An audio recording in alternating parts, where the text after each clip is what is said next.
নমস্কার বন্ধুরা, education culture YouTube চ্যানেলে তোমাদের স্বাগতম। তো আজকে আমি তোমাদের সাথে শেয়ার করব ডিপ্লোমার যারা থার্ড এবং ফিফথ সেমিস্টারের স্টুডেন্টরা রয়েছে তাদের যে অ্যান্সার স্ক্রিপ্ট তার ভেরিফিকেশান বা রিভিউ সম্বন্ধে। তো দেখো, তোমরা যারা websct.co.in এর আন্ডারে বা West Bengal state council of technical and vocational education and skill ডেভেলপমেন্টের আন্ডারে ডিপ্লোমা থার্ড এবং ফিফথ সেমিস্টার এক্সামিনেশন দিয়েছিলে, তো সেখানে কিন্তু অনেক স্টুডেন্টের ব্যাক বা সাপ্লি এসেছে, আমি আগেই তোমাদের জানিয়েছি। কিন্তু এতদিন তোমরা অনেকেই আমাকে প্রশ্ন করছিলে যে দাদা আমাদের আনসার স্ক্রিপ্টের রিভিউয়ের কোনো অপশান দেবে কি না।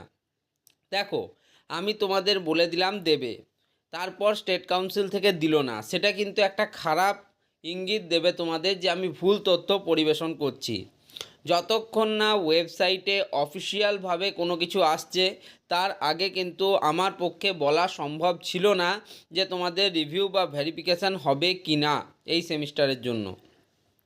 তো দেখো, ফাইনালি শেষমেশ 10 তারিখ রাত্রের দিকে কিন্তু তোমাদের যে রিভিউ, সেই রিভিউ পোর্টাল ওপেন করে দিয়েছে West Bengal state council of technical and vocational education.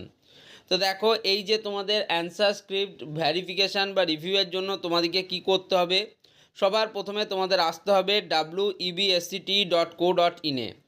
এখানে এসে একটু নিচের দিকে স্ক্রোল করলেই তোমরা কিন্তু দেখতে পাবে application for verification or review of answer script of third and fifth semester examination December 2024। তোমাদের অ্যাপ্লিকেশনের লাস্ট ডেট দেওয়া হয়েছে 12ই মার্চ, অর্থাৎ 12/3/2025 রাত্রি 12টা পর্যন্ত।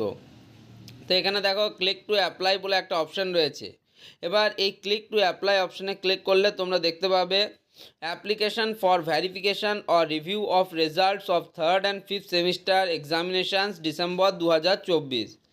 Student who have taken odd semester examination in January 2024 are eligible to apply the verification review of their answer script as per the order issued by the council under memo number WBSCTVESD/TED 2023-24 dated. যাই হোক, এটা কিন্তু তোমরা দেখতেই পাচ্ছ December 2024-এ তোমরা যারা examination দিয়েছিলে তাদের কিন্তু রিভিউয়ের ব্যাপারে জানানো হয়েছে। সবার প্রথমে এখানে তোমাদের দিতে হবে সার্চ ইওর ডিটেলস। তোমার এখানে ডিটেলস পুট আপ করতে হবে এবং তার উপর ভিত্তি করে দেখা যাবে যে তুমি অ্যাপ্লিকেবল কিনা রিভিউয়ের জন্য।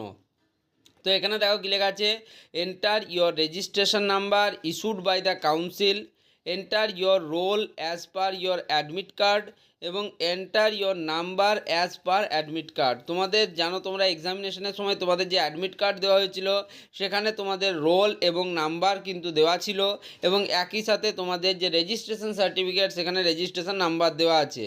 তো এই ডিটেলস দিয়ে তোমরা সার্চ করে দেখে নেবে যে তোমার যে ডিটেলসগুলো সেগুলো সব ঠিকঠাক আসছে কি না, এবং তারপরেই তোমরা কিন্তু রিভিউ প্রক্রিয়ায় অংশগ্রহণ করতে পারবে। এটা একদম প্রারম্ভিক ধাপ, ঠিক আছে। আশা করি তোমরা একটা জিনিস বুঝতে পারলে যে স্টেট কাউন্সিল তোমাদেরকে একটা সুযোগ দিয়েছে, এই সুযোগে তোমরা অবশ্যই সদ্ব্যবহার করো। প্রত্যেকে যাদের যাদের কাছে সুযোগ রয়েছে তারা অবশ্যই এই রিভিউ প্রক্রিয়ায় অংশগ্রহণ করো। দেখো, অনেকেই আমাকে একটা প্রশ্ন করছিল, আমি সেটা নিয়ে পরবর্তীকালে আরও ডিটেলসে ভিডিও দেব যে দাদা রিভিউ ভালো না আরটিআই ভালো। দেখো, রিভিউ মূলত কিন্তু অ্যান্সার স্ক্রিপ্টে রিভিউয়ের কথা বলা হয়েছে, আর আরটিআই মানে হচ্ছে রাইট টু ইনফরমেশান। তার থ্রুতে কিন্তু তোমার কাছে একটা কপি তোমার এক্সামিনেশনের তুমি যেটা দিয়েছিলে সেটা কিন্তু পাঠানো হবে। অবশ্যই যদি আমাকে এক কথাই বলো যে রিভিউ ভালো না আরটিআই ভালো, আমি বলবো আরটিআই ভালো। যাই হোক, সেই নিয়ে ডিটেলসে আলোচনা হবে, একদিন চর্চা করব। তো এই ভিডিওটা তাহলে এখানেই শেষ করছি, ধন্যবাদ।